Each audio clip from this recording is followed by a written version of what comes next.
Final Fantasy for fans and first-timers. Those are the first words seen when starting up Final Fantasy 15. After 10 years since its initial announcement, it has finally arrived.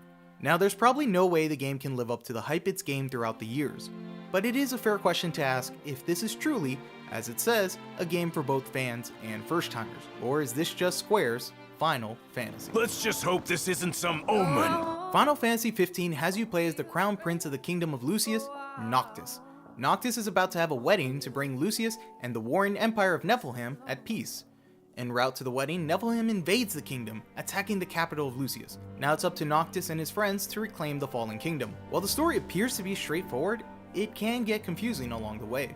Is this your idea of a joke? I need you to calm down so I can explain. Square Enix has taken an interesting approach to create a large, detailed world for Final Fantasy 15. While it's not new for games to have players to find items in the overworld that can give them some flavor to the story, Square has also included various supplements, such as an anime series that expands on the party's friendship, and a film called Kingsglaive that gives a more detailed look into the attack on Lucius.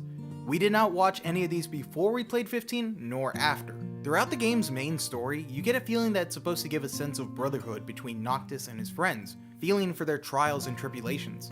That feeling is there at times, but there are other moments where it just falls flat. It's not surprising since character backstories aren't really explained in the main questline. As a result, if not taking the time to explore the world and dig into the story, it's entirely possible to lose track of what's going on. This includes not knowing what's happening to both minor and major characters throughout the plot, but also possibly having an ending that might not make any sense. As you go through the story, Noctis will have to deal with many dungeons and battle lots of creatures both in the dungeons and roaming throughout the overworld. Final Fantasy XV's new active times battle combat system can be entertaining, but does have some faults. For one, most of the combat feels automatic with very little player input. Holding the attack button has Noctis automatically performing combos. The only real player input is by using the analog stick to determine how Noctis strikes enemies. Doing this can cause some enemies to break off body parts that can be used as material for cooking, crafting weapons, or creating magic. There's also a jump button that helps for aerial combat. Holding the defense button has Noctis automatically dodge any incoming attacks, though magic points are consumed for the duration the button is held. Without magic points, Noctis will be left in a vulnerable state. Meanwhile, just pressing the dodge button has him do a dodge roll. It's not as precise, but it does not consume any magic points. In spite of this, players do not need to worry about magic points, aerial combat, or even precise strikes due to one important mechanic: warping. At the press of a button, Noctis can teleport, also known as warping, at the cost of some magic points. Warping to a specific point in the battlefield will help regenerate health and magic points. Players can also instantly attack enemies by warping to them. The further away Noctis is from an enemy, the more damage is done when the attack connects. We found that this is the simplest way to apply max damage while at the same time breaking off material no matter what weapon is used. Noctis has 4 equipment slots that can be used to equip weapons or magic. These then can be quickly called upon during battle at the press of a button. It's welcoming that there are a variety of weapon types that all feel different. Noctis can also craft magic to use in battle. The crafting system for magic is fairly simple. Unlike previous Final Fantasies or typical RPGs, the use of magic is not affected by magic points. Instead, by mixing the elements of fire, ice, and thunder along with one type of material to create a limited amount of powerful spells. Despite such a simple system, just using the spells feels great and can give quite a visual spectacle, though this magic can also affect party members. It's noted to be careful deciding what kind of magic to equip on other party members, as players have little control over them. It's disappointing, but players will only have control over Noctis and his actions, with AI controlling the majority of your party's moves. The only real control players have over party members is calling on them to use a special technique. While characters can learn a variety of different techniques, they can only be equipped with one at any moment. Leveling up and developing your characters can not only get you new techniques, but other abilities that the AI party members will automatically use in battle. Winning battles will net your characters experience points, though it isn't automatically applied to your characters. Instead, experience is applied when players decide it's time to rest at either an inn or a campground. While camping leads to more story and the ability to cook food for temporary stat boosts, staying at inns multiplies the experience gained. The amount it's multiplied by usually depends on the type of inn, whether it being a fancy hotel or a side-of-the-road motel. This is a nuisance in the game's design, making you choose between story moments or leveling up as quick as possible. This can cause some of the issues with keeping up with the story as stated earlier. Raising experience not only increases stats, but also raises ascension points. The Ascension Grid is best described as Final Fantasy XV's system to develop characters. As you level up, you'll use Ascension points to help characters learn things such as new technique for party members, combat skills for Noctis, increase accessory slots, and even ways to get even more Ascension points. Arguably, there's some skills here that are useless, with their effects being borderline unnoticeable. For example, the skill that grants Ascension points for driving the car throughout the world gives points at such a slow rate that there may be a feeling of remorse for wasting Ascension points on such an unnecessary skill. Final Fantasy XV quickly opens its doors to the new world for players to explore, along with giving players the main mode of transportation, the Regalia. There's not much to say about traversing with the Regalia other than it can get kinda boring.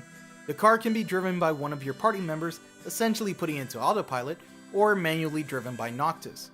There's not much of a reason to drive manually, as there aren't really any shortcuts. In addition, you can't really drive all over the world, instead sticking mostly onto the paved roads.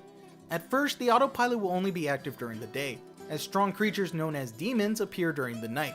If players still want to venture during that time, this is where manual driving comes into play, though just be aware of the challenging enemies that may appear. Eventually, the autopilot will also be available for nighttime driving, which kind of negates manual driving once again.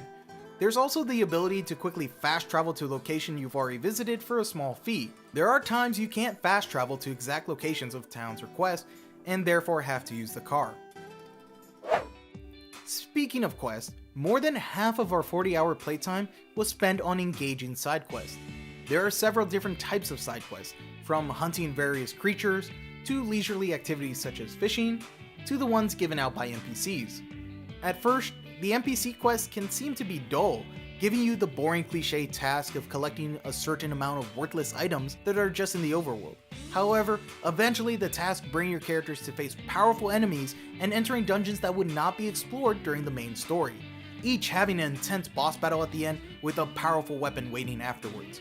Most of the dungeons don't have puzzles, instead employing a variety of enemy encounters that can challenge the player.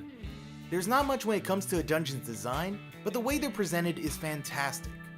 All of Final Fantasy XV's cinematic cutscenes look amazing, but the same can't be said about the entirety of the game. Seeing the distant landscapes as you travel in the Regalia gives a great sense of wonder and awe. However, it degrades a bit when you have actually arrived at your destination. Quest givers and common people are the most obvious to this. They don't look as good as Noctis or any other major character. When interacting with these NPCs, it's also hard not to notice the mismatching of words to their lip movements. Something nasty's holding up my supplier, so now I'm running low on beans. Thankfully, more attention was given to dungeons, massive enemies, and bosses. The mix of the graphics and tense orchestral music leads to some of the best fights in the game. Music in the overworld isn't as grand, as most of the time you'll be in the car listening to nostalgia music from previous games of the Final Fantasy series. A Final Fantasy for fans and first-timers, the words that start the game and started our review. In the end, it's difficult for us to recommend the game to either groups.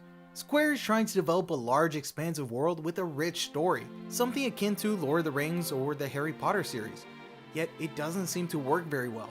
The amount of supplements that do not come with the standard edition of the game, along with flawed design choices, not only hurt the story, but can also scare off newcomer to the series and even some fans. The combat is fun, it feels great, the presentation is wonderful, but there's something to be said when the side quests are more entertaining than the actual main quest and the story itself. If you have the time and are looking to get absorbed into a new fantasy realm, then Final Fantasy XV might be for you. Otherwise, it's better to stay away. Final Fantasy XV gets a 5 out of 10.